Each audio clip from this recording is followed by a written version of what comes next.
genocide in your classroom? If so, which ones?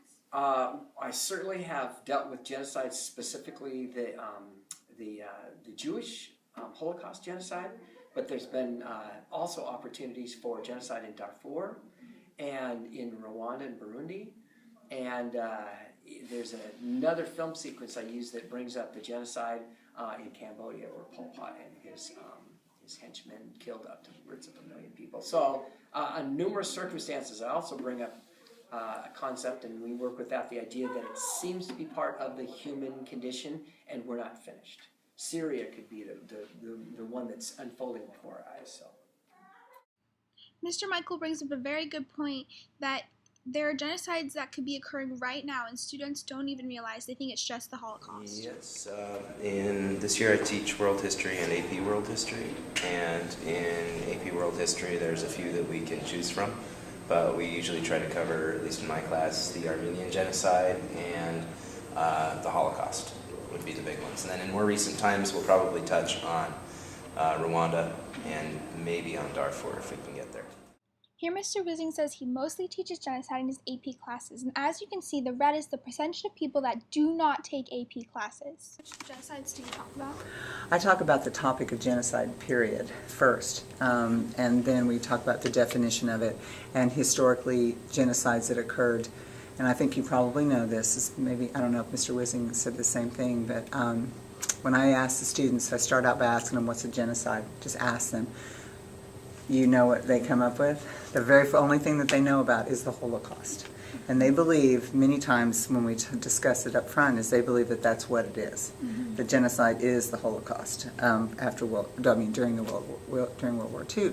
And so that's when we go back and look at, historically, the genocides that have occurred through history. And most students don't realize that genocide is still happening today. Mm-hmm. I do in my AP World History class every year, and in some years in my World History class. We cover the Holocaust. We talk about the Turkish genocide of the Armenians as a precursor for that. Not all students are able to take AP classes, and 29% of people only have a high school diploma, so that is the last institutionalized education they have. it's critical because we need to understand that megalomaniacs and dictators, unchecked, want to eliminate competition, or they want to eliminate opposition, and if you don't teach about that, then you're missing a huge part of what education is about, and that's the idea of hopefully preventing something that happens in the future. So I would say absolutely. What you have to do is it's a lot of teachers and individuals will stop with the Jewish Holocaust. That's just one, and genocide, as I argued earlier, I think it's part of the human condition that can be stopped. But it takes awareness, it takes action, and it takes an understanding. Yes, I think that that's why I like teaching history, is to try to hopefully give people some sense of what past mistakes were, and also the sense that each time something like that happens, we usually say this will never happen again, and we'll take a stand, and then it happens again. OMG. Yeah. That's why we study history. People who do not study the history of their culture and their world are doomed to repeat it. Mm-hmm. So if we don't know about this and how it occurs, and that's the key thing that we talk about is how does it start? Yes, absolutely. This is why we need to educate ourselves, because we are the next generations that can stop this. The answer is no, it's not. But what you do is you take your the age level and you step it up, starting from very basics. Then you can get into more and more of the specifics that have happened. Because too often you could also focus on, again, like the way some people teach wars, all the battles and all the blood. That's not necessary. What you need to do is you need to, again, the precipitating events and the outcomes. And you can't, but I would say from late elementary school through, you should be teaching it. We owe it to ourselves to kind of expose some of the darker chapters in our past. Okay, let's look at the news programs at 5 o'clock. There's some sensitive topics that we're exposed to every day. No, I mean, it has to be done with respect and with care, and it's not just about showing bloody and gory pictures. It's about understanding what people were thinking at the time. No, not at all.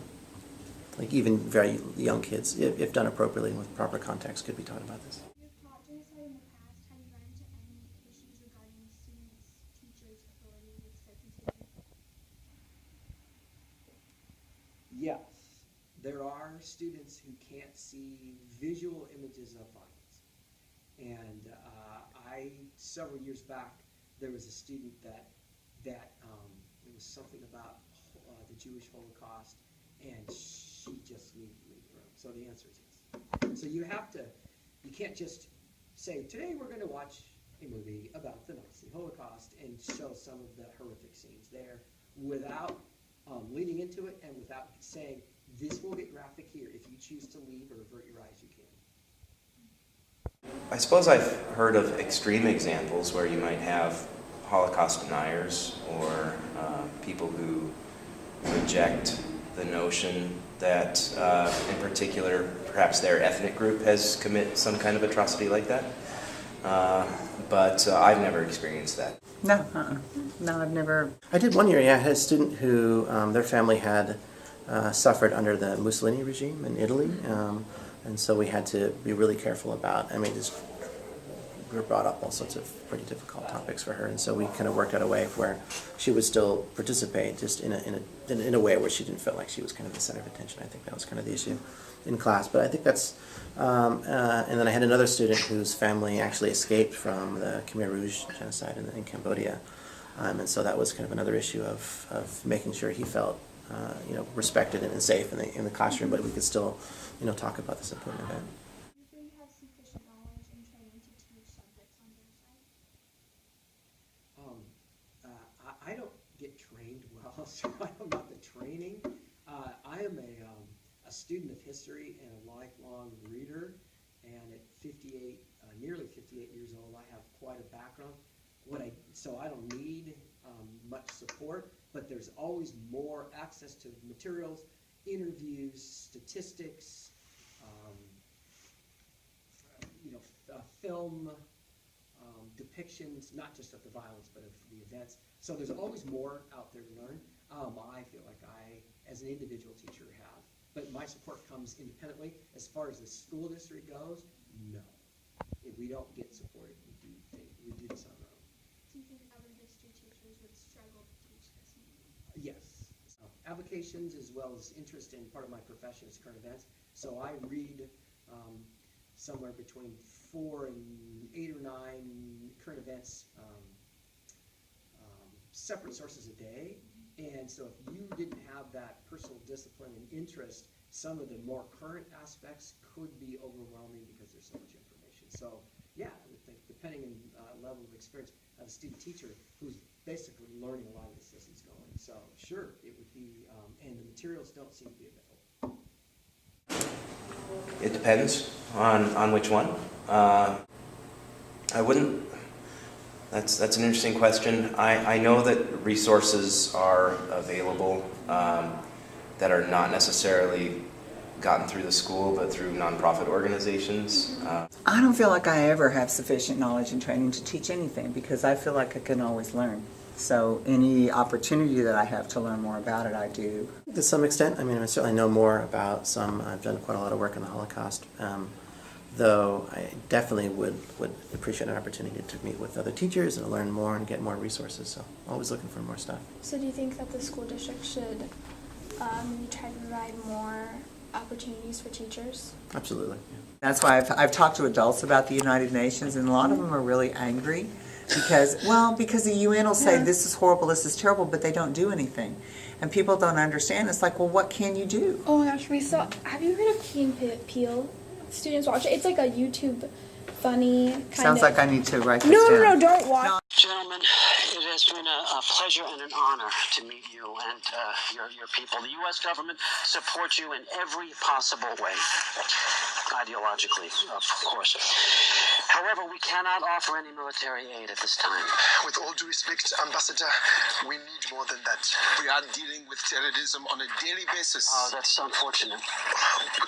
Warlords overrun villages. Yes, that's regrettable. Rapes, tortures, all manner of human atrocities. That's really sad. But the U.S. military is simply spread too thin. We can't afford another intervention at this time. But what we could use your help with really is protecting our vulnerable, plentiful, and newly discovered oil reserves. Oil? Excuse me 1 second. Operation Golden Eagle is a go.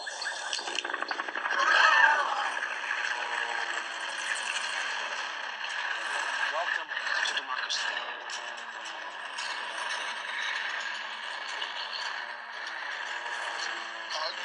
We also have natural gases. Oh, yes, a lot of it.